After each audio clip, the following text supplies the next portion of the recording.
Hello students, good morning. Previous class में हमने chapter 5 the kite maker story पढ़ी थी, जिसमें एक ओल्ड मैन है महमूद, जो एक काइट मेकर है।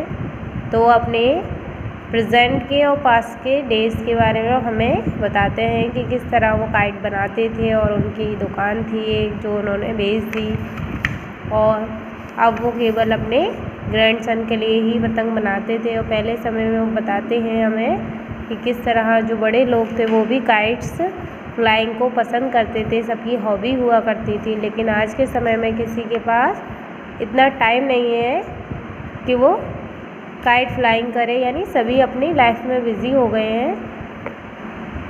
सो वो बताते हैं कि पहले जो है जो नवाब हुआ करते थे उस समय में उनकी पतंग जो है 2-3-4 रुपीज़ में बिकती थी। आज उसकी कोई भी कीमत नहीं है, यानी कोई उसने लेना पसंद नहीं करता है। सो आगे हम पढ़ते हैं इसको।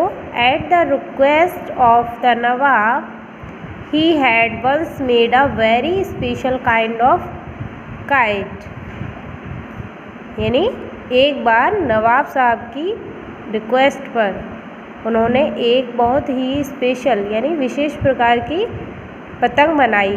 Unlike any that had been seen in the district, जो पूरे ज़िले में कहीं नहीं देखी जा सकती, यानी उसकी जैसी कोई पतंग नहीं थी।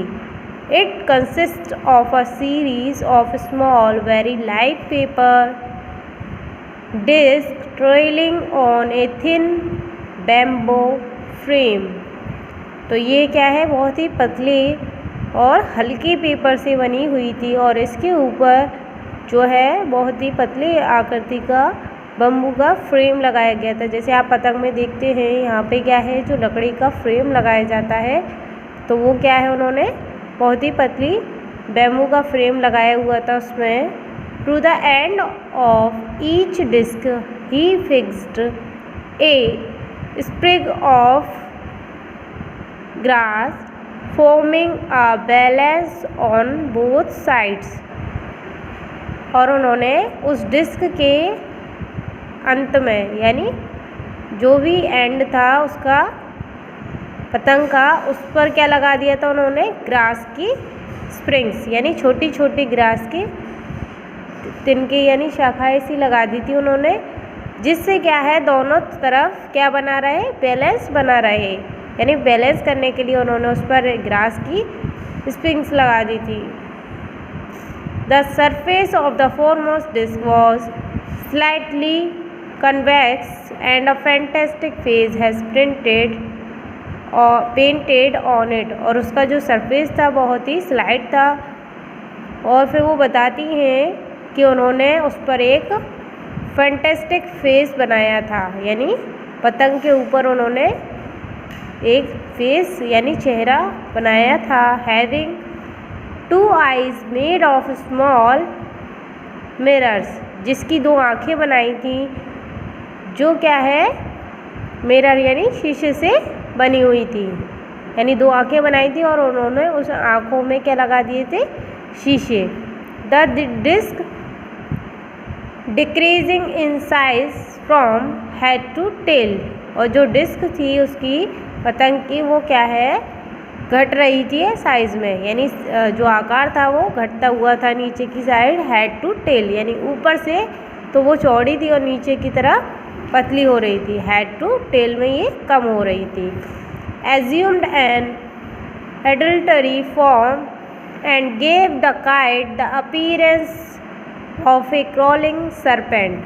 सरपेंट होता है सांप, तो वो ऐसा मान लिया गया था, यानी उसकी आकृति ऐसी थी जैसे कि कोई रेंगता हुआ सांप हो, यानी पतंग को इस तरीके का आकार दिया गया था कि वो एक रेंगता हुआ सांप लगती थी।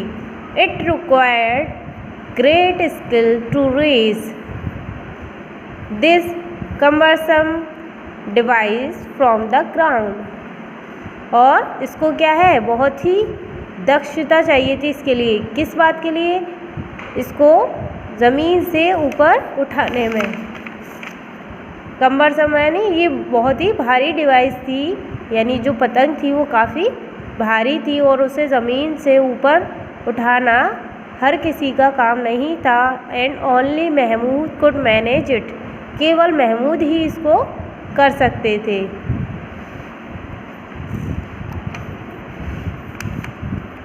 Everyone had heard of the dragon kite that Mahmud had built and world went round that is possessed supernatural power।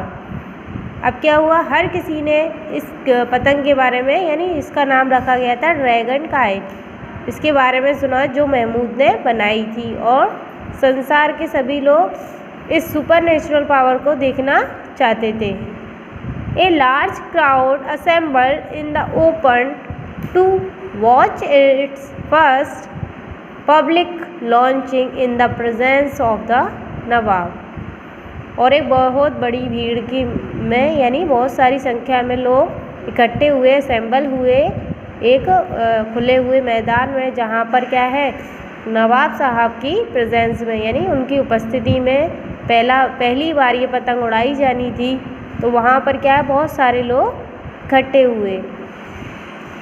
Eight the first attempt it refused to leave the ground, यानी जब पहली बार उसे उड़ाया गया, यानी पहली बार जब उसे उड़ाने की कोशिश की गई तो उसने मैदान छोड़ने से मना कर, रिफ्यूज़ यानी उसने मैदान नहीं छोड़ा, यानी वो उड़ी नहीं।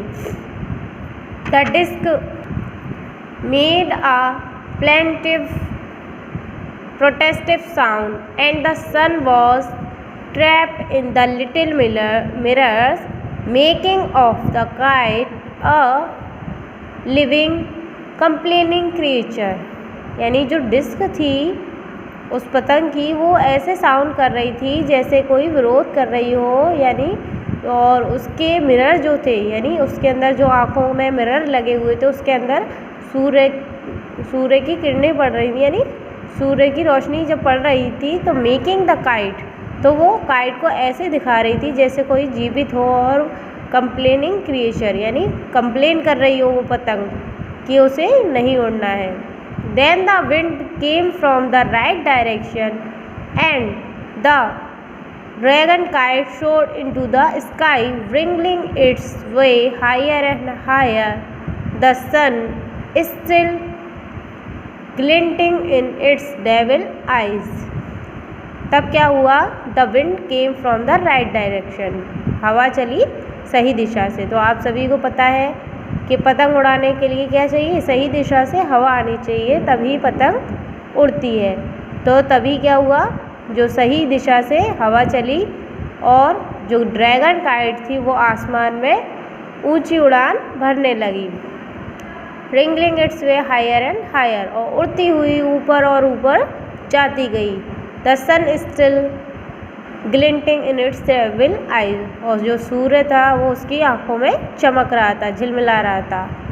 And when it went very high it pulled fiercely on the twine and Mahmood young son had to help him with the reel.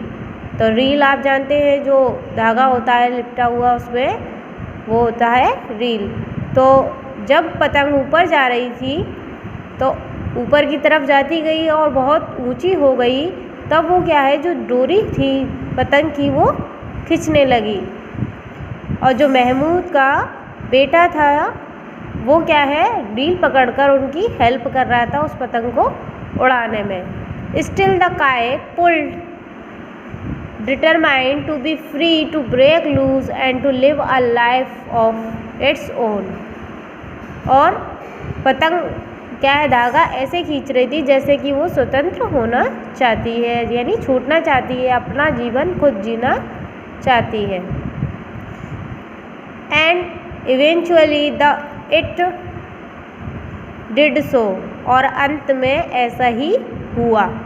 The twine snapped, the kite leaped away toward the sun, sailing on heavenward until it was lost to view। तो heavenward आप जानते हैं, जैसे सभी सोचते हैं कि इस लोक के अलावा दूसरा लोक भी है, तो जो धागा था वो क्या है, अंत में टूट गया और जो पतंग थी वो फड़फड़ाती हुई सूर्य की ओर यानी सूरज की ओर उड़ चली और वो तब तक जब अपना उसने क्या है अपना व्यू खो दिया और वो पता नहीं कहाँ हेवन में चली गई। It was never found again और वो उसके बाद फिर दोबारा नहीं मिली। And Mahmood wondered afterward if he made too wild to living a thing of the great kite। और महमूद को इस बात का अचंभा था कि उन्होंने इतनी विशाल इतनी महान काइट बनाई थी जो एक जीवित जैसी दिखती थी झिलमिलाती हुई। He did not make another like it। उसके बाद उन्होंने ऐसी कोई मतलब उससे मिलती जुलती कोई पतंग नहीं बनाई, यानी उन्होंने ऐसी पतंग दोबारा नहीं बनाई। Instead he presented to the Nawab a musical kite, one that made a sound like a violin when it rose to the air। उसकी जगह पर उन्होंने नवाब साहब को प्रेजेंट किया यानी गिफ्ट एज अ गिफ्ट दिया उन्होंने नवाब साहब को एक म्यूज़िकल काइट, यानी म्यूज़िकल काइट माने ऐसी काइट जिसके अंदर म्यूज़िक बजता था। One that made a sound like a violin, ठीक है, तो वो वायलिन की तरह साउंड निकालती थी जब वो आसमान में यानी हवा में उड़ती थी, यानी जब वो पतंग उड़ती थी ये म्यूज़िकल काइट थी तो उसके अंदर म्यूज़िक बजता था वायलिन का। Those were more leisurely more spacious days. तो अब जो महमूद हैं वो बताते हैं कि उस समय के दिन कैसे हुआ करते थे, आलस भरे और खाली दिन हुआ करते थे। But the nawab had died year ago and his descendant were almost as poor as Mahmood himself. लेकिन अब क्या हुआ, जो नवाब थे वो मर चुके थे और उनके जो वंशज थे वो भी ऑलमोस्ट पुअर थे जैसे कि महमूद हिमसेल्फ, यानी उनके जो भी वंशज थे वो भी महमूद की तरह ही गरीब थे। Kite maker like poet once had their patrons. और काइट मेकर की तरह ही जो पोएट थे वो भी उनके संरक्षक थे, यानी जो नवाब थे उनके संरक्षक थे। But no one knew Mahmood, लेकिन कोई भी महमूद को नहीं जानता था। Simply because there were too many people in the gali, क्योंकि उस गली में क्या है बहुत सारे लोग थे। And they could not be bother with their neighbours, और वे क्या है चिंता नहीं करते थे अपने किसी भी पड़ोसी की, यानी आसपास के लोगों को कोई जानना नहीं चाहता था। When Mahmood was younger and had fallen sick, जब महमूद क्या हुए बड़े हुए यंगर हुए तो वो क्या है बीमार पड़ गए। Everyone in the neighbourhood had come to ask after his health, तो हर कोई क्या है उन्हें उनकी हेल्थ को देखने के लिए आता रहता था। पड़ोसी जो थे उनके वो उन्हें पूछने आते रहते थे कि कैसे हैं। But now when his day were drawing to a close, लेकिन अब जब उनके दिन जाने के हो गए हैं, नो वन विजिट हिम, तो कोई उन्हें मिलने नहीं आता है। यानी जब वो जवानी में थे और एक बार वो बीमार पड़ गए थे तो उनके जो पड़ोसी थे वो उनकी हाल चाल पूछने आता रहता था। लेकिन आज के समय में किसी के पास इतना टाइम नहीं है, यानी उन बूढ़े आदमी के लिए किसी के पास टाइम नहीं है कि कोई उनके पास आए और उनसे पूछे कि आप कैसे हैं। Most of his old friend were dead and their son had grown up, उनके कई सारे जो मित्र थे वो भी क्या है अब डेड हो चुके हैं, यानी मर चुके हैं उनके, और उनके जो बेटे हैं यानी उनके मित्रों के जो बेटे हैं वो अब बड़े हो चुके हैं। One was working in a local garage and the other who was in Pakistan at the time of the partition had not been able to rejoin his relative. तो उनमें से कोई तो आसपास के ही गैराज में काम करता है और कुछ जो अन्य लोग हैं वो पार्टीशन के यानी विभाजन के समय पाकिस्तान में ही रह गए थे, जिसकी वजह से वो दोबारा अपने रिश्तेदारों से नहीं मिल रहे। तो इस सेंटेंस में महमूद डिस्क्राइब कर रहे हैं कि पहले टाइम में जो लोग थे उनके पास टाइम हुआ करता था अपने बड़ों से बात करने का, लेकिन आज के समय में जो ओल्ड मैन हैं उनके से मिलने का, उनसे बात करने का किसी के पास टाइम नहीं है। The children who had bought kites from him 10 years ago were now grown men struggling for a living। और जो बच्चे हैं जो उनसे पतंग खरीदते थे, यानी पास्ट टाइम में जब महमूद पतंग बेचते थे उस समय जो बच्चे थे वो उनसे पतंग खरीदते थे, और जब उस समय जो बच्चे थे वो 10 साल के हुआ करते थे, लेकिन अब वो बड़े हो चुके हैं और अपने जीवन में संघर्ष कर रहे हैं। यानी आज के समय में हर कोई क्या है, लाइफ में संघर्ष कर रहा है अपने जीवन को जीने के लिए। They did not have time for old man, और उनके पास उस बूढ़े आदमी के लिए कोई समय नहीं है। एंड हिज मेमोरी, और उसकी यादों के लिए कोई समय नहीं है। यानी पहले जो बच्चे थे पतंग लेने आते थे तो उस बूढ़े आदमी को इस बहाने भी याद नहीं करते। They had grown up in a swiftly changing and competitive world. अब वो बड़े हो गए इस बदलते हुए और इस कॉम्पिटिटिव यानी कंपटीशन चल रहा है संसार में, तो क्या हो चुका है, अब संसार में हर कोई बदल चुका है। And they looked at for granted permanent fixture that were no of no concern to the raucous sweating mass of humanity that surrounded them। अब किसी के पास किसी के लिए समय नहीं बचा है, कोई भी मानवता दिखाने के लिए आगे नहीं आता है। सबके पास अपने फिक्स काम हैं जो क्या है, किसी को कंसर्न नहीं कर सकता। No longer did people gather under the banyan tree to discuss their problem and their plans। और अब तो कोई भी लोग जो हैं वो banyan tree के नीचे अपनी प्रॉब्लम्स नहीं बांटने आते, ना ही अपने प्लान्स बताते हैं। Only in the summer months did a few seek shelter from the fire sun। केवल गर्मी के महीनों में ही कुछ लोग जो है वहाँ पर सूर्य से बचने के लिए शरण लेने आ जाते हैं।